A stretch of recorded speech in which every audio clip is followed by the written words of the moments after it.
இன்னைக்கு நம்ம வீட்டில் மத்தியானம் என்ன சாப்பிட போகுதுன்னா, இன்னைக்கு சண்டே ஸ்பெஷல் ஒரே மீன் தான். மீன் குழம்பு, மீன் பொரியல் தான். வாங்க நண்பர்களே பாருங்க. அடே அடே அடே அடே மீன் நல்லா பொரிஞ்சிக்கிட்டு இருக்கு நண்பர்களே, தரமாக பொரிஞ்சிக்கிட்டு இருக்கு. கல்லுச்சட்டியில் கூட பொரிச்சிக்கிட்டு இருக்கீங்க சட்டை சடண்டு.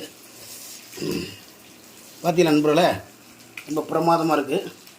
இங்கே 2 மீன் பொரிச்சு வச்சுருக்கீங்க, நல்லா பெரிய பெரிய மீன் நண்பர்களே. இங்கே பாருங்கள், நல்லா அறமான மீன். வாங்க சாப்பிடலாம் எல்லாரும். யாருக்கு இல்லைன்றதுலாம் இல்லை, எல்லாருக்கும் உண்டு தான்.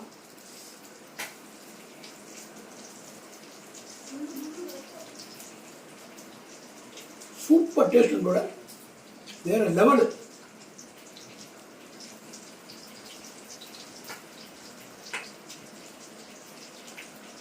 முள்ளு குத்திடுச்சு.